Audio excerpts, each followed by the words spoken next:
I'm Monica, a 68-year-old baker who spent more years kneading dough than most folks have been alive. Today I'm diving into a story as real as the flour on my apron, a tale of reviving an old bakery in our sleepy town of Maplewood, USA, and the fight that came with it. Let me hook you right in with the most absurd moment of my life.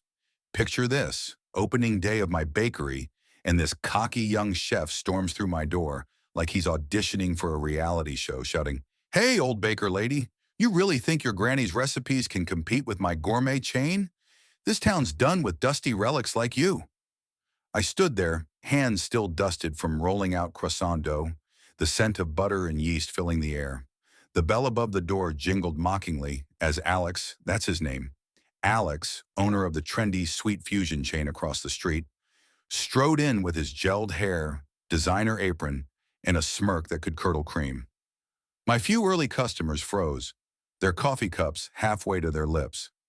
I just unlocked the doors to this place, a rundown bakery I bought for a steal after it sat empty for years, its windows boarded up, ovens cold as forgotten dreams. But me? I've been baking since I was a girl in my grandma's kitchen, learning secrets passed down through generations. Recipes that don't just feed the body, but warm the soul. My late husband Tom and I ran a small shop for decades until he passed 5 years ago. I retired then, but the itch to bake never left. So when I saw the for sale sign, I thought, why not? At my age, you don't wait for permission to chase what you love. I wiped my hands on my apron and faced him, keeping my voice steady. "Excuse me, young man, but this is my bakery now. What's your problem?" He crossed his arms, smirking wider. "Problem? You're the problem, lady. I'm Alex, the future of pastries in Maplewood. Sweet Fusion does molecular gastronomy, fusion flavors, Instagram-worthy art. Not your, what, apple pies from the Stone Age? Babushka baking, that's what it is. And let's be real, wasn't it your husband who did the actual baking back then? Women like you are great for homemaking, not business." His words hit like a punch to the gut. The ageism dripped from every syllable. Old baker lady, granny's recipes, and that sexist jab about Tom being the real baker. Tom was my partner, sure, but I was the one who perfected those recipes, who innovated quietly while he handled the books. I felt a quiet fury bubbling up, but I kept my cool, my voice low. "Son, quality doesn't expire with age. Why don't you let the customers decide what's good?" He laughed loud enough for the whole shop to hear. "Customers? They'll flock to my place once they taste real innovation. Good luck, Grandma." He sauntered out, leaving the air thick with tension and my customers whispering. That night, alone in the bakery, I stared at my empty display cases, the glass still smudged from years of neglect. I thought back to the good old days, the scent of yeast rising at dawn, the satisfaction of a perfect sourdough crust, the smiles of customers biting into my eclairs. I'd poured every dime of my savings into this place, hoping to bring that warmth back to Maplewood. But Alex's disdain, it lit a fire in me. No way was I letting some hotshot erase my legacy or dismiss me because of my age or gender. I decided right then, public tastings, free samples head-to-head with his overpriced, overhyped gimmicks. Let the town taste the difference between heart and hype. But as I locked up, flipping the sign to closed, a chill ran down my spine. Alex didn't strike me as the type to stop at words. What if he was already spreading lies to sabotage me? What kind of dirty tricks was he cooking up next? If you're hooked on this story, hit that subscribe button and drop a comment below. What city are you watching from? Let's build this community together.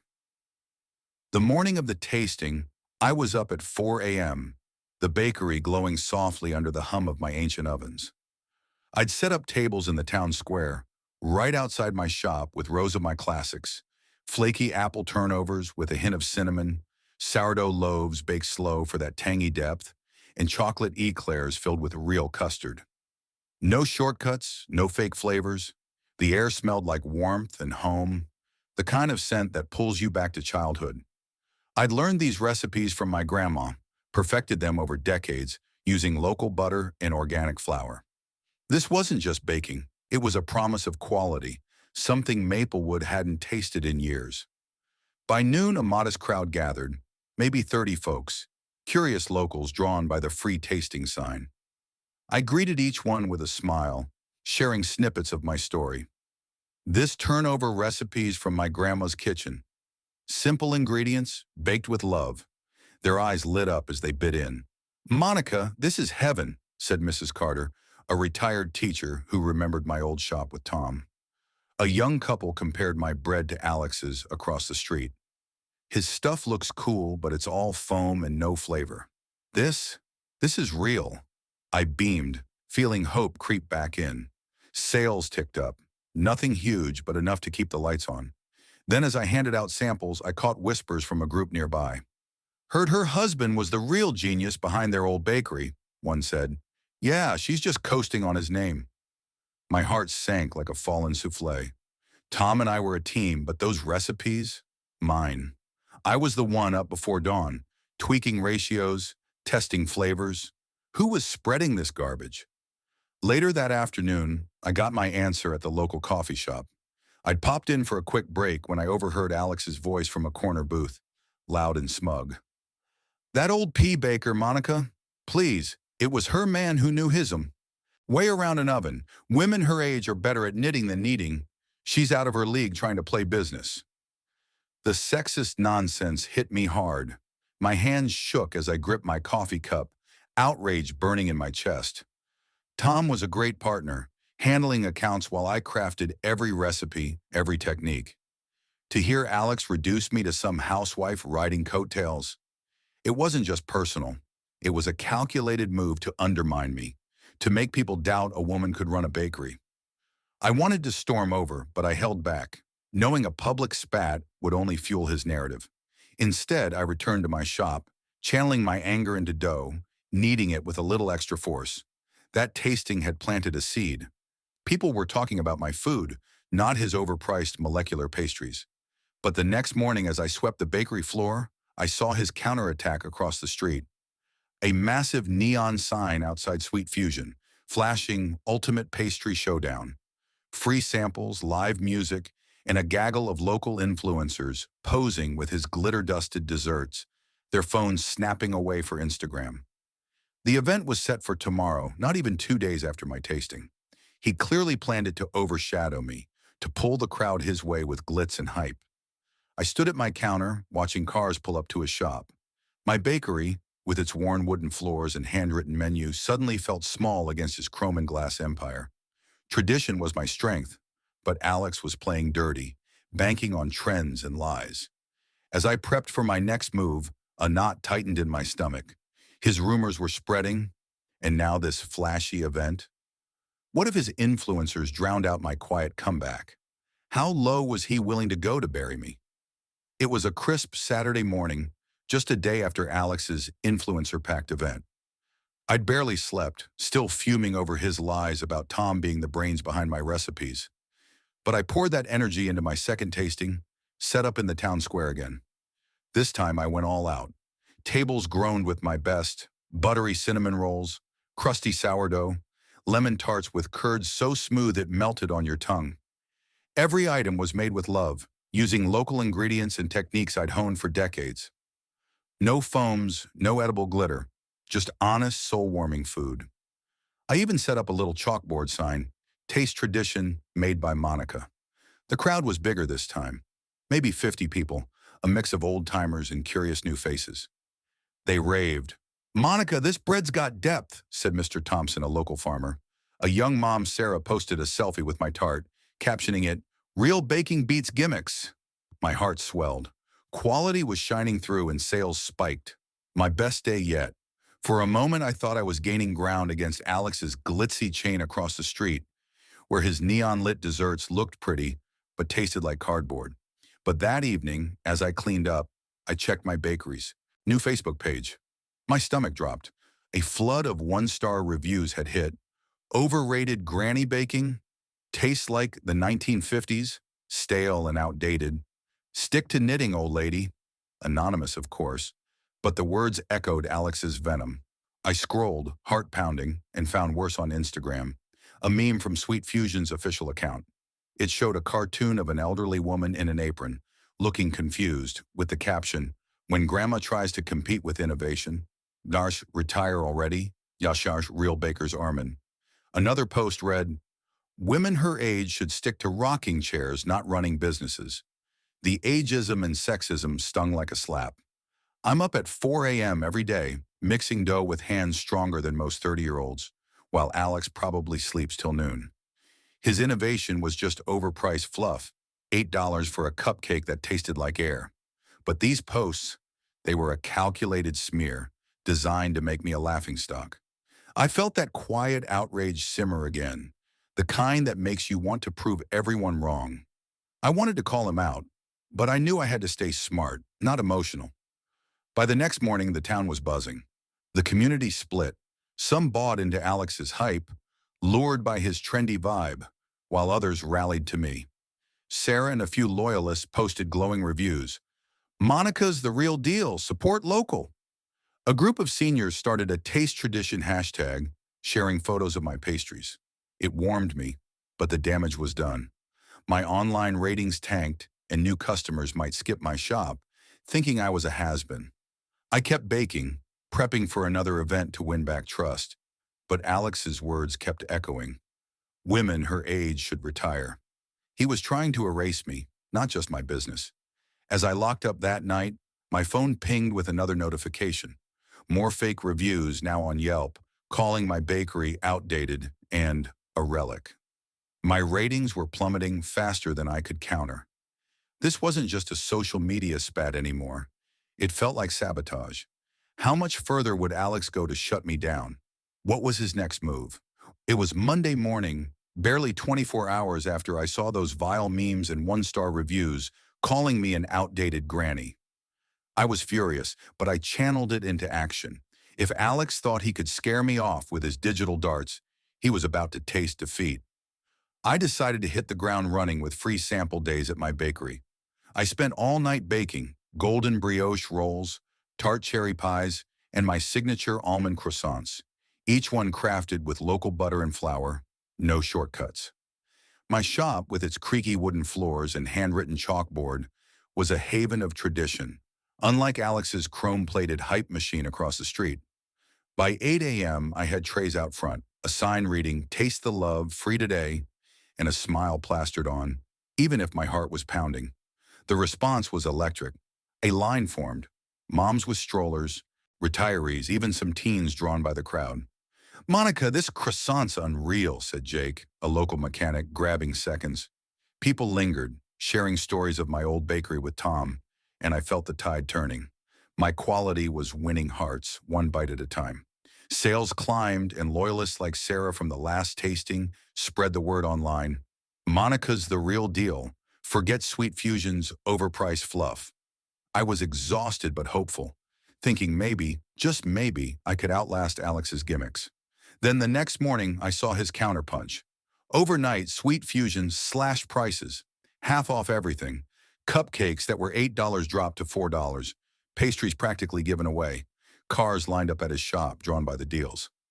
I overheard a customer at my counter. Alex was at the diner saying, "That old lady's baking is just nostalgia. No woman her age has the skill for real competition. Her stuff's probably store-bought anyway." The sexist jab cut deep. Store-bought? I'm the one folding dough at dawn while he's probably still styling his hair. His whispers were poison, planting doubts about my ability as a woman, not just my age. Quiet outrage simmered, but I kept serving, refusing to let him see me sweat. The real clash came that afternoon at the Maplewood Farmers Market, a bustling Saturday event just a day later. I'd set up a booth, offering mini scones and a demo of my bread-kneading technique. Alex had a booth across the way, his neon sign flashing, influencers snapping pics of his gold-dusted macarons. The crowd was split. Some flocked to his deals, others to my samples. Then he sauntered over, smirking. "Hey, Monica, nice little setup, but let's be real. Your granny recipes can't match my prices or my skill. Baking's a young man's game. Wasn't it really Tom who ran the show back then?" I squared my shoulders, voice steady but sharp. "Alex, my recipes have more soul than your entire chain, and I've been baking circles around folks like you since before you were born." "Let the town decide," the crowd murmured, some nodding my way. He scoffed, muttering to a bystander, "She's delusional. Women like her don't belong in business." I heard it, and so did others. My loyalists glared, but his cheap prices were pulling people away. I kept pushing. More samples, a baking workshop planned for tomorrow. The tempo was relentless, vents piling up daily. But that night, as I scrubbed my counters, my phone buzzed with an email from the health department. An anonymous complaint claimed my bakery had unsanitary conditions. An inspection was scheduled in 2 days. My blood ran cold. My kitchen was spotless, always had been. This wasn't a coincidence. It reeked of Alex's sabotage. How far was he willing to go to shut me down? The health inspection was set for Wednesday morning, barely 48 hours after that anonymous complaint about unsanitary conditions. I'd spent the night scrubbing every inch of my bakery, counters gleaming, ovens spotless, floors so clean you could eat off them. My shop, with its warm wooden charm and handwritten menus, was my pride, built on decades of discipline from baking with my grandma. No way was I letting Alex's dirty tricks tarnish that. When the inspector arrived, clipboard in hand, I greeted her with a smile and a free blueberry muffin. "Take a look around," I said. "Everything's open for you." She poked through every corner, checked my fridges, even sniffed the air. After 30 minutes, she nodded. "Monica, this place is impeccable. Complaint dismissed." I exhaled, relief washing over me like warm butter on fresh bread. Word spread fast in Maplewood. By noon, customers were buzzing in, outraged on my behalf.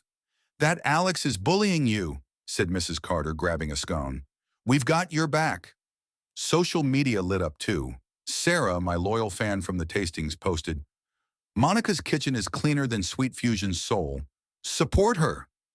The fake complaint backfired and sympathy swung my way. Sales spiked, and I felt a surge of hope. My traditional baking, sourdough with its tangy crust, tarts with real fruit, was winning hearts against Alex's overpriced, tasteless innovations. But Alex didn't back off. The next day, Thursday, I was at a local Chamber of Commerce meeting, pitching my bakery to business owners. Alex was there, all slick smiles and designer shoes. As I spoke about my plans, he interrupted, loud enough for everyone to hear. "Monica's got passion, sure, but her fading memory must make it tough to keep up. Baking's precision, not nostalgia. Old folks like her should stick to rocking chairs, not ovens. And let's be honest, it's a man's game for a reason." The room went quiet. His ageist jab, fading memory, and that sexist dig about baking being a man's game hit like a gut punch. I'm sharper than ever, up at 4 a.m. daily, while he's probably still dreaming of his next Instagram filter. Quiet outrage burned, but I kept my cool. "Alex," I said, voice steady, "my memory's sharp enough to bake circles around you, and skill doesn't care about age or gender." Some attendees clapped, others whispered. The community was splitting further. His flashy fans versus my growing loyalists. I leaned into the momentum, planning my biggest event yet, a Taste of Maplewood bake-off, set for Saturday just 2 days away. I'd showcase my best, lavender shortbread, heirloom apple pies, everything made with local ingredients, and invite the whole town, media included. Volunteers signed up and Sarah helped spread the word online. The pace was relentless. Every day a new move, but I thrived on it, fueled by the need to prove Alex wrong. Then Friday night, as I locked up after prepping for the bake-off, disaster struck. I just set out dough to rise when I heard a crash outside. My heart raced as I stepped into the dark. The front window of my bakery was shattered, glass glinting under the streetlights, spray painted across the door in red. "Retire, old hag." Vandalism. My stomach churned. I'd always kept my shop pristine, a beacon of warmth in Maplewood. Now it was defaced, and I knew who was behind it, even without proof. The police came, took a report, but found no prints. As I swept up the glass, a chill settled in.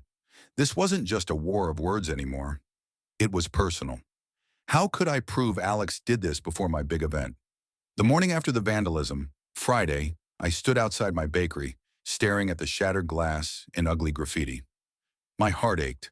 This shop was my dream, a revival of the warmth Tom and I once brought to Maplewood. But I wasn't giving up. By 8 a.m., the community showed up in force. Mrs. Carter brought her grandson to help sweep.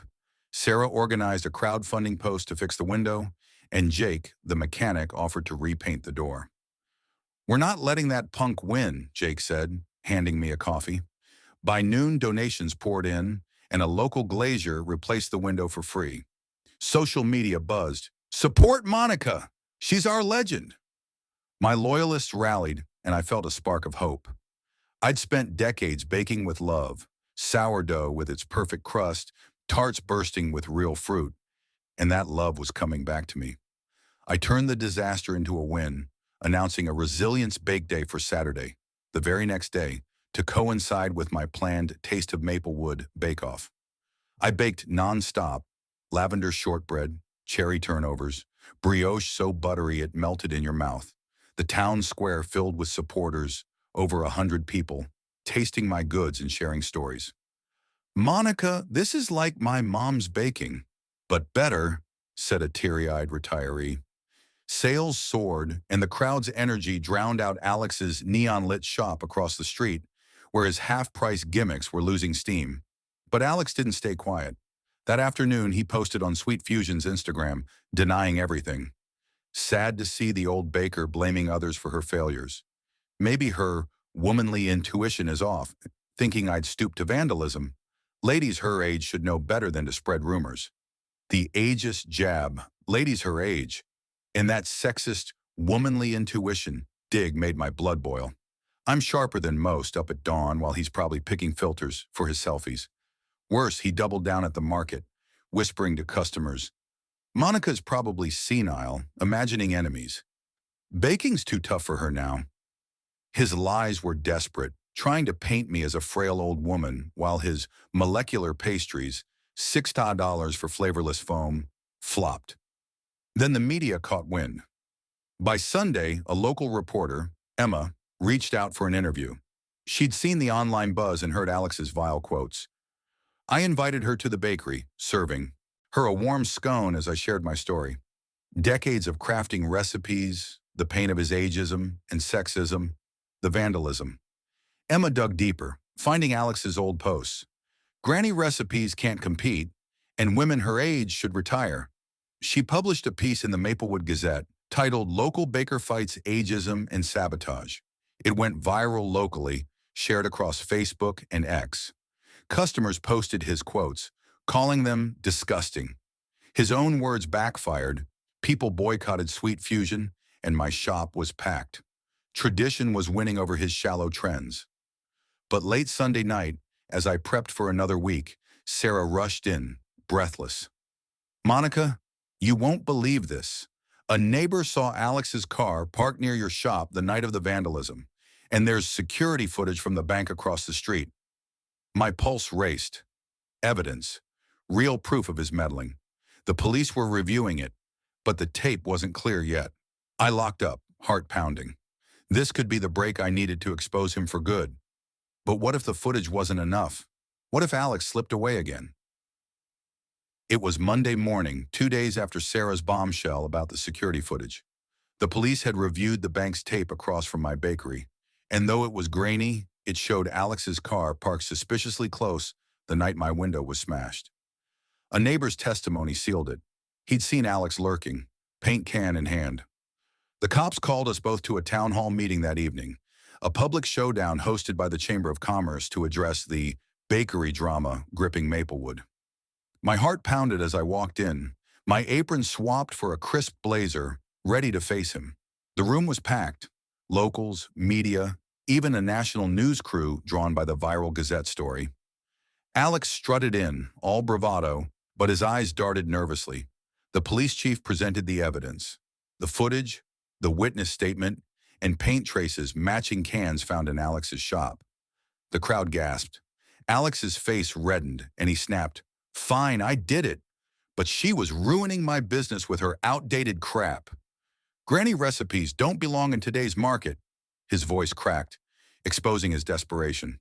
He'd called me old baker lady, mocked my fading memory, and spread lies that my husband was the real baker, But now his own words, dripping with ageism and sexism, hung him.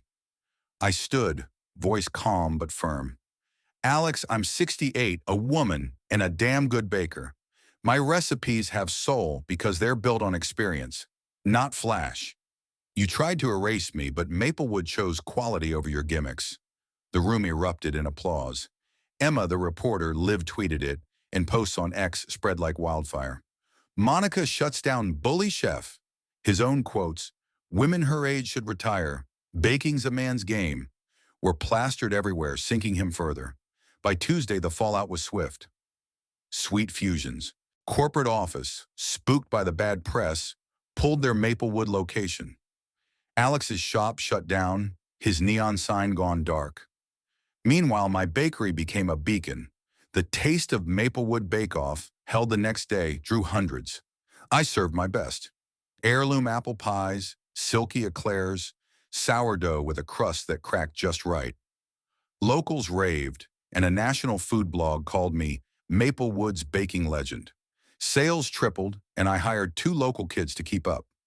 My shop, with its warm wooden counters and handwritten menus, was packed daily, proving tradition outlasts trends. The moral hit me hard. Experience is timeless, and no one, man, woman, young, or old, should be dismissed for who they are. Alex's ageism and sexism weren't just attacks on me. They were an assault on anyone who's ever been underestimated. I fought back with quality, heart, and community, showing that skill and grit don't fade with age or bow to gender stereotypes. Maplewood didn't just taste my baking. They tasted justice. As I write this, a week later, my bakery's thriving, and I'm planning a new line of pastries inspired by my grandma's recipes. Alex? Last I heard, he left town, his chain's reputation in tatters. This fight wasn't just about bread, it was about respect. So Storytime fam, what's your takeaway? Have you faced bias and pushed through? Drop your stories in the comments. I read everyone. Let's keep this community strong, valuing hard work and heart over hype. Love this journey? Hit that subscribe button and smash the like button. Comment, what city are you watching from? Thanks for sticking with me, fam. Stay legendary.